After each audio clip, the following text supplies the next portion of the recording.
ইয়ালামু আন্নামাল হায়াতুদ দুনিয়া লাইব, পার্থিব জীবন খেলা ছাড়া আর কিছুই নয়। আমি নিজে পিতা হওয়ার পূর্বে এই আয়াতটি ভালোভাবে উপলব্ধি করতে সমর্থ হইনি। বাচ্চারা বড় হওয়ার সাথে সাথে তাদের কিছু প্রয়োজন এবং চাহিদা দেখা দেয়। আমরা সবাই এটা জানি, তখন তাদের কোনো চাহিদা থাকে না, থাকে প্রয়োজন। তাদের দুধ পান করতে হয়, পেশাব পায়খানা করতে হয়, ঘুমাতে হয়, এভাবেই চক্র চলতে থাকে। কিন্তু যখন তারা একটু বড় হতে শুরু করে তখন বিভিন্ন জিনিস চাওয়া শুরু করে। আমাদের বাচ্চারা যাদের বয়স 6 মাস, 9 মাস বা 1 বছর, তারা খেলা করতে চায়। তারা চায় কেউ তাদের কোলে নিক, খেলা ছলে উপর নিচ করুক, কাতুকুতু দিক। তারা শুধু খেয়েই ঘুমিয়ে পড়তে চায় না, তারা বেড়াতে চায়, খেলতে চায়, তারা খেলাধুলা করতে চায়। এই চাহিদাটা প্রকৃতিগতভাবেই বাচ্চার মধ্যে চলে আসে। একবার একটা চমৎকার ঘটনা আমাকে এই আয়াতের কথা মনে করিয়ে দেয়। আমেরিকায় এমন একটা জায়গা আছে, এখানে উপস্থিত সকল বোন ওই জায়গাটি সম্পর্কে জানেন। মনে হয় যেন মুসলিম বোনদের জন্য সপ্তাহে একবার সেখানে যাওয়া ফরজ। জায়গাটা হলো টার্গেট। তো আমিও আমার ফরজ কাজ সম্পাদনের জন্য বাচ্চাদের নিয়ে টার্গেটে গেলাম। সে সময় আমি আমাদের প্রথম বাচ্চা অলিদের দায়িত্বে ছিলাম। ইমাদ। যাই হোক, আমি প্রায় বাচ্চাদের নাম বলার ক্ষেত্রে ভুল করি, তাই আমি এভাবে ডাকি। 3 নাম্বার, না 4 নাম্বার, সরি, এদিকে আসো। যাই হোক, ইমাদের বয়স সে সময় 2 বছর ছিল। আপনি যখন এরকম 2-3 বছরের কোনো বাচ্চাকে নিয়ে দোকানে যান, সে তখন তাক থেকে সবকিছু ফেলে দিতে চায়, কারণ আপনাকে আবার এটা তুলে রাখতে দেখলেই সে এক ধরনের মজা পায়। তাই আমি চেয়েছিলাম তাকে একটু ব্যস্ত রাখতে। তো আমি তাকে খেলনার সেকশনে নিয়ে গেলাম। সেখানে বড় একটা বল ছিল, বলটা তার থেকেও বড় ছিল। তো আমি এটা নিলাম আর তাকে বললাম, তুমি এটা দিয়ে খেলো। সে বলটা নিল, কিক দিল, বলটা একটু সামনে গেল, সেও এগিয়ে গিয়ে বলটাকে আবার কিক দিল। এভাবে বিশাল দোকানটি বল নিয়ে সে চক্কর দিল। আমার জন্য বিষয়টা দারুণ ছিল, আমাকে আর কিছুই করতে হয়নি। সে খেলতে খেলতে পুরো ক্লান্ত হয়ে যাচ্ছিল, ঘর্মাক্ত হয়ে যাচ্ছিল, তার ডায়পার থেকেও সন্দেহজনক গন্ধ ছড়াচ্ছিল। এভাবে খেলতে খেলতে এক সময় ক্লান্ত হয়ে সে বসে গেল আর বড় বড় নিঃশ্বাস ফেলতে লাগলো। তারপরও বলটির দিকে তাকিয়ে রইল, বলটিকে বলছে, আমি আসছি। তারপর সে আবার উঠে দাঁড়ালো এবং বলটিকে কিক দিল। এমন সময় আমার স্ত্রী সেখানে এসে হাজির হলো এবং তাকে কোলে তুলে নিল। আমাকে বলল, কি করছো তুমি এটা? সে তার মায়ের কোলে যাওয়ার সাথে সাথে ঘুমিয়ে পড়লো, কারণ সে সময় তার নিকট সবচেয়ে গুরুত্বপূর্ণ বিষয় ছিল খেলাধুলা। তারপর আমাদের জীবন পরিক্রমায় অন্য একটি বিষয় এসে যুক্ত হয়। আল্লাহ বলছেন, ইয়ালামু আন্নামাল হায়াতুদ দুনিয়া লাইবুন ওয়া লাহু, তোমরা জেনে রাখো যে দুনিয়ার জীবন হলো ক্রীড়া কৌতুক। এখানে লাহু বলতে এমন জিনিস বোঝায় যা নিয়ে অবসর কাটানো হয়। লাহু বলতে এমন জিনিস বোঝায় যা উপকারী নয়, কিন্তু বিনোদন পাওয়া যায়, যা আপনাকে কাজের কথা ভুলিয়ে দেবে। আমাদের বাচ্চারা যখন আরেকটু বড় হতে শুরু করে, তখন তারা শুধু বেয়াও বা লুকোচুরি খেলার মাঝে সন্তুষ্ট থাকতে চায় না, আপনাকে আরো কিছু যুক্ত করতে হয়। আমরা তাকে বলি বিনোদন। আব্বা, আমাকে একটা গল্প বলেন, আমি কি এই নাটকটা দেখতে পারি, আমি কি এই অনুষ্ঠানটা দেখতে পারি, আমি কি এটা দেখতে পারি, আমি কি ওটা দেখতে পারি, আমি কি ওটা দেখতে পারি, তুমি কি আমাকে একটা গল্প শোনাতে পারো? এর নাম খেলাধুলা নয়, এর নাম কি? এটা বিনোদন। সুতরাং জীবনের পরবর্তী পর্যায়টি হলো বিনোদন। বর্তমানে অবশ্য খেলাধুলা আর বিনোদনের সমন্বয় তৈরি করা হয়েছে ভিডিও গেম। গল্প এবং খেলাধুলা দুইটাকে এখানে এক করে দেয়া হয়েছে। এই ভিডিও গেমগুলোর সবচেয়ে বড় ভোক্তা হলো শিশুরা। আমাদের মুসলিম শিশুদের বড় একটা অংশ এগুলো ব্যবহারকারী, আর এই গেমগুলো তাদের বয়স সীমার অনেক বাইরে। যেমন আপনার 8 বছরের বাচ্চা এসে আপনাকে বলে, আম্মু, এই দিয়ে আমাকে গ্র্যান্ড থেফট থেকে অটো কিনে দিতে হবে। যদি আমাকে এই গেমটি কিনে দেন, তবে আমি সৎকর্মশীলদের অন্তর্ভুক্ত হয়ে যাব। যদি এটা কিনে দেন, তবে আমি প্রতিদিন ফাস্ট হব, ইত্যাদি ইত্যাদি। তাহলে প্রথমে ছিল খেলা, দ্বিতীয়ত ছিল বিনোদন, তারপর আল্লাহ তৃতীয় পর্যায়ের কথা উল্লেখ করেন, ওয়াজিনাতুন, সৌন্দর্য নিজেই চরম আকাঙ্ক্ষার বস্তু হয়ে দাঁড়ায়। এর মানে কি জানেন? এর মানে হলো আপনি সাবালক হয়েছেন, এর মানে হলো আপনি টিনেজার হয়ে গেছেন। আপনি এখন সম্পূর্ণ আচ্ছন্ন হয়ে পড়েছেন নিজের সৌন্দর্য নিয়ে। আপনার বয়স যখন 9 বা 10 বছর ছিল, আপনার জুতা ম্যাচিং করেছে কিনা, আপনার পোশাক কেমন ছিল সেটা নিয়েও কোনো মাথা ব্যথা ছিল না, বা অন্য কারো পোশাকের দিকেও আপনি ভ্রুক্ষেপ করতেন না। এখন আপনি যদি 13 বছর বয়সের কোনো বোন হয়ে থাকেন, আপনি হয়তো 30 মিনিট ধরে আয়নার সামনে দাঁড়িয়ে নিজের হিজাব ঠিক করেন, কিন্তু যদি এক পাশ অন্য পাশ থেকে কিছুটা উঁচু হয়, জোরে জোরে মাথায় থাপ্পড় দিতে থাকেন এটাকে নিচে নামানোর জন্য, কিন্তু এটা নিচে নামছে না। এমন সময় আপনার আম্মু দরজায় নক করে জিজ্ঞেস করেন, সবকিছু ঠিক আছে তো? হ্যাঁ, সবকিছু ঠিক আছে। অন্যদিকে ছেলেদের ক্ষেত্রে এখনো তাদের কোনো দাড়ি গজায়নি, কিন্তু তারা মনে করে যে এই একটা দুইটা গজিয়েছে। আয়নার সামনে দাঁড়িয়ে বারবার দেখতে থাকে, হ্যাঁ আমার দাড়ি গজাচ্ছে, ও আমি এটা দেখতে পাচ্ছি। আবার যাদের মুখ ভর্তি দাড়ি উঠেছে, তারা পেন্সিলের মতো করে এটাকে সাজিয়ে রাখে, মনে হয় যেন একটা শৈল্পিক রূপ দিয়ে এটাকে ছাটা হয়েছে, কোনো এক ইঞ্জিনিয়ারের মহৎ কর্ম। আপনারা খেয়াল করেছেন? এমনকি টাক মাথার ছেলেটাও দেখা যায় আয়নায় দাঁড়িয়ে এমন করছে। আমি দেখেছি যখন তরুণ ছেলেরা জুমার নামাজে মসজিদে আসে, তারা রাস্তার পাশে দাঁড়িয়ে থাকা প্রত্যেকটি গাড়ির আয়নায় নিজের চেহারা দেখে, চুল ঠিক করে। দৃশ্যটা বেশ মজার, বিশেষ করে যদি আপনি গাড়ির ভেতরে থাকেন আর তারা তা জানে না। সত্যি বেশ মজার। যাই হোক, সৌন্দর্য একটি চরম আকাঙ্ক্ষার বিষয় হয়ে দাঁড়ায়। আপনি চান আপনাকে যেন সুন্দর দেখায়, আবার আপনি সুন্দর কারো প্রতি আকৃষ্ট হয়ে পড়েন। আপনি সুন্দর গাড়িতে চড়তে ভালোবাসেন। যদি আপনার বাসা সুন্দর না হয়, আপনি মানুষকে দাওয়াত করতে চান না। আপনার বাবা যদি বেশ পুরাতন মডেলের কোনো গাড়ি চালায়, আপনি তাকে স্কুল থেকে বেশ দূরে কোথাও নামিয়ে দিতে বলেন। আপনার বন্ধুদের এমন গাড়ি দেখানোর চেয়ে আপনি হেঁটে স্কুলে যাওয়াকে অধিক পছন্দ করেন, কারণ এ বয়সে সৌন্দর্য আপনার মনকে সম্পূর্ণরূপে আচ্ছন্ন করে রাখে। ফ্যাশন, সুন্দর পোশাক, বাসার ভিতরের ডিজাইন, এ বয়সে আপনার রুমকে আপনি সাজিয়ে রাখতে পছন্দ করেন। আপনি গাড়ি চান, দেখতে সুন্দর এমন একটা ফোন চান, ভালোভাবে কাজ করুক বা না করুক সেটা কোনো ব্যাপার না, আবার এটার জন্য সুন্দর একটা কাভারও কিনে আনেন। এটাকেই বলা হয় জিনা। এমন একটি বয়স আপনি অতিক্রম করেন। সৌন্দর্যের প্রতি এই চরম আকাঙ্ক্ষাও একসময় হ্রাস পেতে শুরু করে। একসময় আপনি কলেজে ভর্তি হন, হাই স্কুল জীবন শেষ, এখন আপনি কলেজে বা ভার্সিটিতে। কলেজ ভার্সিটির ছাত্রদের দিকে তাকালে অনেক সময় বাস্তুহারা মানুষের মতো লাগে। চুলগুলো এলোমেলো, ঠিকমতো দাঁত ব্রাশ করে না, কোনো রকম একটা গেঞ্জি আর প্যান্ট পরে ক্লাসে হাজির হয়ে যায়, বিছানা থেকে উঠেই ক্লাসে হাজির হয়। এসব নিয়ে তাদের আসলে কোনো মাথা ব্যথা নেই। তাদের মাথায় সবসময় একটা চিন্তা কাজ করে, কখন পাস করব। তাদের এখন সবচেয়ে বড় মাথা ব্যথার বিষয় হলো জিপিএ, ইন্টার্নশিপ ইত্যাদি। কেন তারা এভাবে চিন্তা করে? কারণ নতুন একটা আকাঙ্ক্ষার আবির্ভাব ঘটেছে। আর আমি বলছি না যে পূর্বের আকাঙ্ক্ষাগুলো হারিয়ে গেছে। পূর্বের আকাঙ্ক্ষাগুলো কি ছিল ক্রমানুসারে কি বলতে পারবেন? 1 নম্বর খেলা করা, 2 নম্বরটা কি ছিল? বিনোদন, 3 নম্বরটা কি ছিল?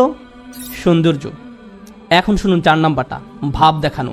অতাফাখুরুম বাইনাকুম, পারস্পরিক অহমিকা। আপনার মূল্য অন্যের কাছে উপস্থাপন করতে চান। কেউ হয়তো এসে আপনাকে জিজ্ঞেস করছে যে সমাবেশের জায়গাটা কোন দিকে, আপনি তখন এভাবে বলেন, হ্যাঁ আমি NYU-তে পড়ি, আমি শুধু ডিরেকশনটি জানতে চাচ্ছি, আমি আসলে মেডিকেল কলেজে পড়ি। আপনার মেডিকেল কলেজে পড়া নিয়ে কেউ কেয়ার করে না। আপনি হয়তো ওলমার্ট বা কোনো নামকরা প্রতিষ্ঠানে চাকরি পেয়েছেন, আর তারা আপনাকে একটি ব্যাজ দিয়েছে, আপনি এটা জামার উপরে সবসময় ঝুলিয়ে রাখেন। আপনি এমনভাবে রাখেন যেন মানুষ দেখতে পায়, ও তুমি ওখানে চাকরি পেয়েছো? হ্যাঁ, তারা আমাকে পার্কিং লটেও জায়গা দিয়েছে, এই যে আমি ছবি তুলে রেখেছি দেখুন। আপনি মানুষকে দেখাতে চান যে আপনি কি অর্জন করেছেন। যখন লোকজন ভার্সিটি থেকে পাশ করে বের হয়, তখন তারা কি পায়? সার্টিফিকেট। এই সার্টিফিকেট তারা ড্রয়ারে রেখে দেয় নাকি ওয়ালে ঝুলিয়ে রাখে?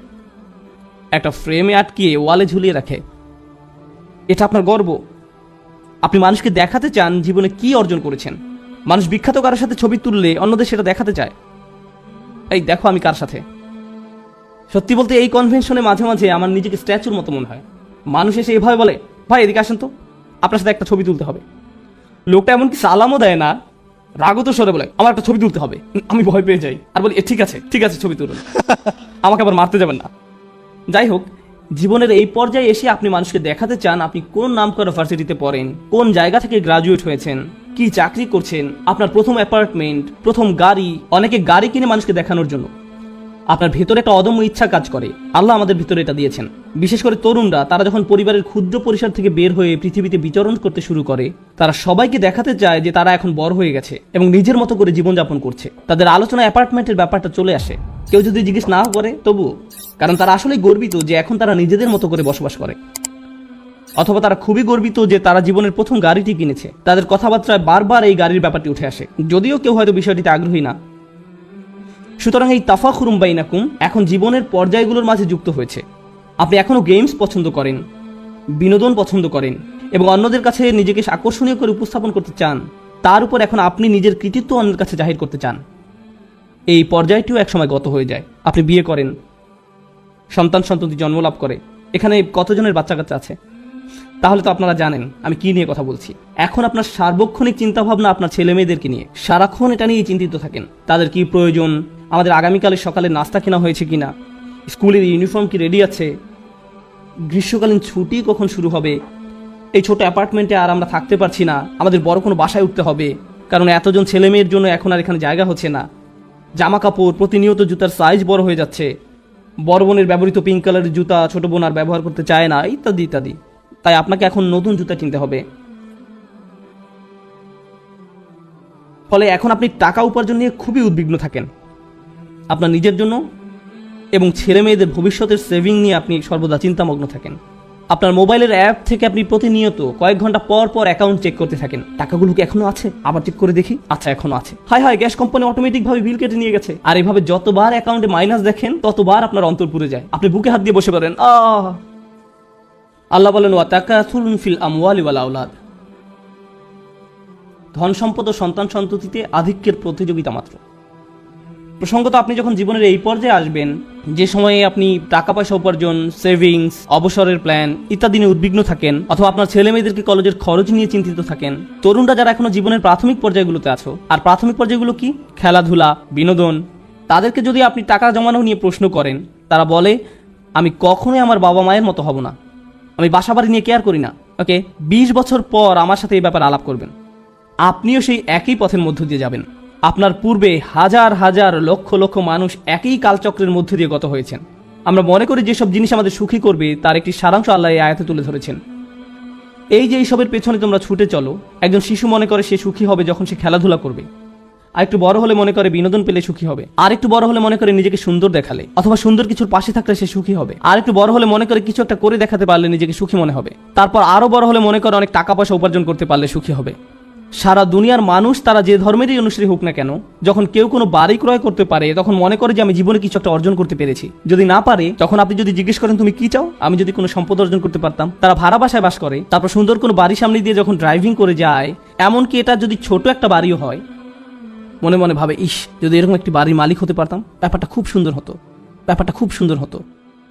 রিয়েল এস্টেট ওয়েবসাইটে গিয়ে বিভিন্ন ধরনের বাড়ির সুন্দর সুন্দর ফটোগুলো দেখতে থাকেন। আপনি হয়তো ভাবছেন 3-4 বছর পর অন্য কোনো শহরে যাবেন, কিন্তু আপনি এখন থেকে ওই শহরের বিভিন্ন বাড়ির ছবি দেখতে শুরু করেন।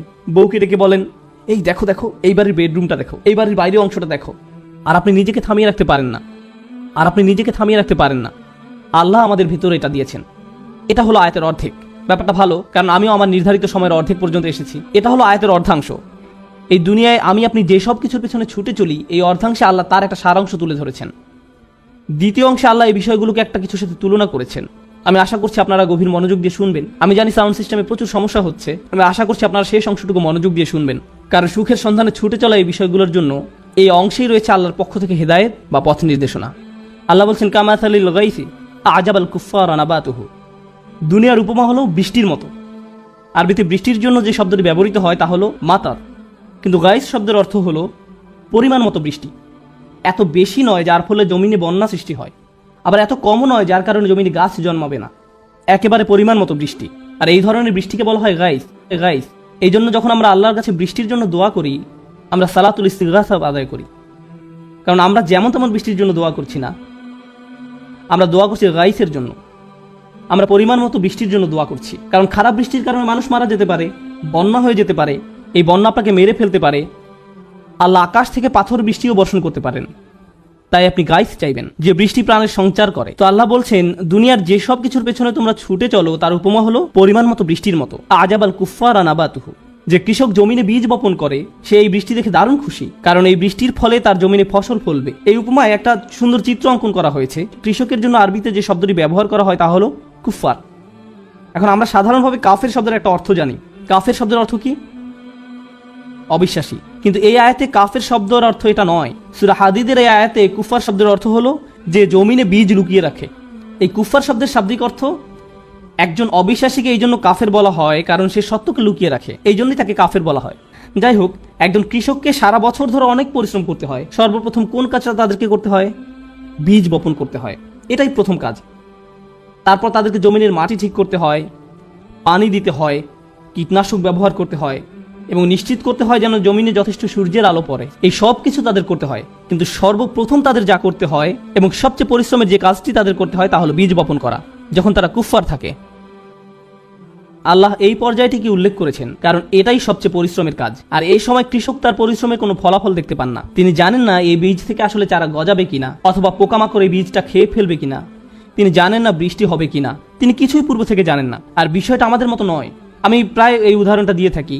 আপনি যদি কোনো চাকরি করে থাকেন তাহলে আপনি মাসে একবার বা দুইবার বেতন পেয়ে থাকেন, কেউ কেউ অথবা প্রতি সপ্তাহে বেতন পেয়ে থাকেন। কৃষক কতবার বেতন পায়? বছরে একবার। তাকে সারা বছর পরিশ্রম করতে হয়, তারপর সম্ভবত বছর শেষে তার পরিশ্রমের ফলাফল পাবে। তাকে পরিশ্রম ঠিকই করতে হবে, কিন্তু ফসল পেতেও পারে, আবার নাও পেতে পারে। এখন লোকটি সপ্তাহের পর সপ্তাহ জুড়ে পরিশ্রম করে যায়, তারপর একদিন ঘুম থেকে জেগে উঠে দেখে ফসলের জন্য পরিমাণ মতো বৃষ্টি হয়েছে, সে কি তখন খুশি হবে? হ্যাঁ, সে খুশি হবে। এক সময় সে দেখতে পায় বীজ থেকে চারা গাছ গজিয়েছে, গাছগুলো এখনো বড় হয়নি।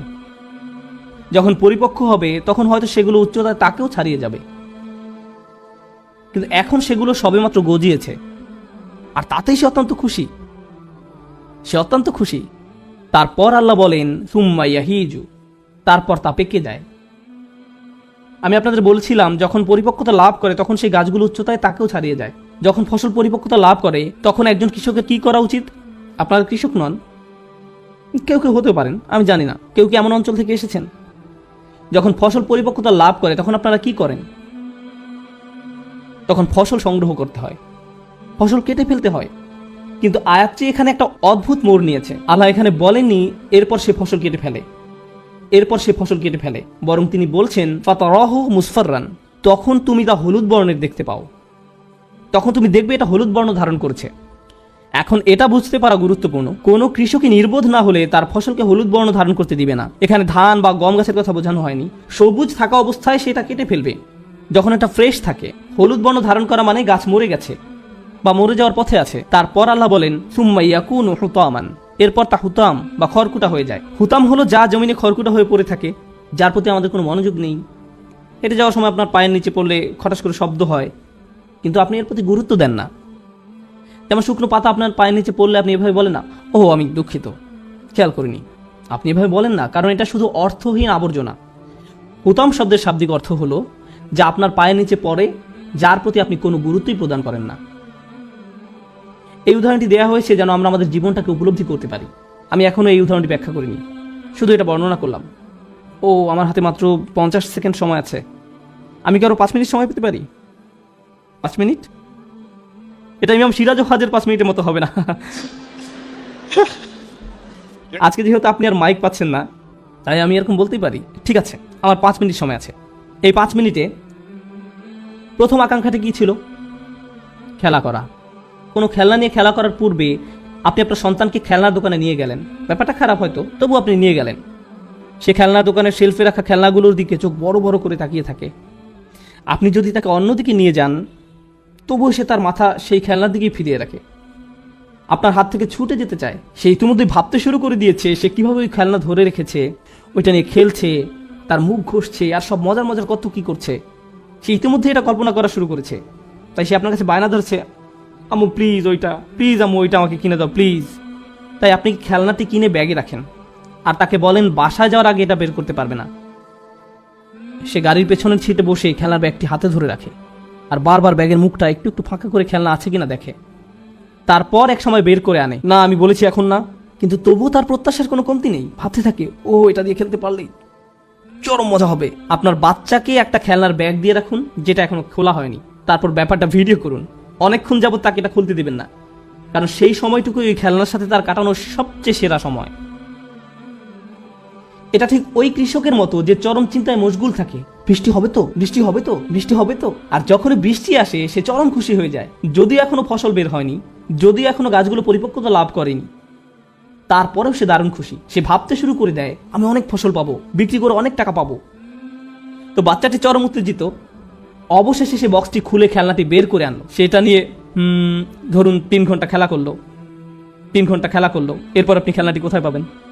তোমার খেলনাটি কোথায়? জানি না তো। তুমি আমাকে কখনো আয়রন ম্যান কিনে দাওনি, দিয়েছে শুধু ক্যাপ্টেন আমেরিকা। আমি আয়রন ম্যান চেয়েছিলাম। অল্প কিছু সময়ের মধ্যে যা একটু আগে তার কাছে ছিল দুনিয়ার সবচেয়ে মূল্যবান জিনিস, তা এখন মূল্যবান হয়ে গেছে। আল্লাহ কোন বিষয়টিকে মূল্যহীন হিসাবে বর্ণনা করেছেন? কৃষি জমি। খেলনাটার জন্য সে এত লালায়িত ছিল, যখন সে পেল ভালোভাবে এটা থেকে উপকারও নেয়নি। কিছু সময়ের মধ্যেই তার কাছে এটা মূল্যহীন। আপনার বাচ্চা গ্র্যান্ড থেফট অটোর জন্য আপনার কাছে কান্নাকাটি করছিল, সেটার জন্য তাহাজ্জুদ পড়েছিল, সে রমজানের 27 তারিখে মসজিদেও গিয়েছিল আর দোয়া করেছিল, ইয়া আল্লাহ আমার এই গেমটা দরকার, আমি প্রতিজ্ঞা করছি 1 সপ্তাহের মধ্যে শেষ করে ফেলবো, আমি সব লেভেল শেষ করব, আমি ওয়াদা করছি।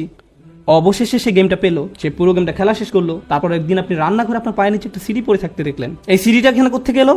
আমি না তোমাকে এটা কিনে দিয়েছিলাম? এটা তেমন ভালো লাগেনি, আগেটা এর চেয়ে ভালো ছিল। বিনোদনের ক্ষেত্রেও এমন ঘটতে দেখা যায়।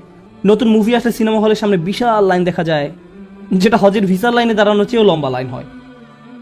মুভিটা দেখার জন্য মানুষ বাইরে অপেক্ষা করতে থাকে।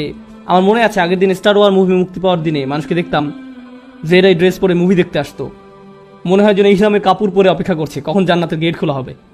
যাই হোক, তারপর তারা সিনেমা হলে ঢুকে মুভিটা দেখে এবং বলে নিম্নমানের স্পেশাল এফেক্ট দেয়া। আমার গল্পটা অত ভালো লাগেনি। আপনি এর জন্য এত লালায়িত ছিলেন, অল্প সময়ের মধ্যেই এটা আপনার নিকট মূল্যহীন হয়ে গেল। আবার আমাদের মাঝে অনেকেই এমন আছে যারা গাড়ির জন্য তীব্র আকাঙ্ক্ষা পোষণ করে। হয়তো আপনি ইয়াকুরা এনএসএক্স গাড়ির মালিক হতে চান, আমি জানি না। এরপর এক সময় আপনি গাড়িটি কিনলেন, কি মজা। আপনার ভার্সিটির সামনে দিয়ে যাওয়ার সময় একটু স্লো মোশনে চালান, কার ওয়াশের কাছে একটু বেশি আসা যাওয়া করেন।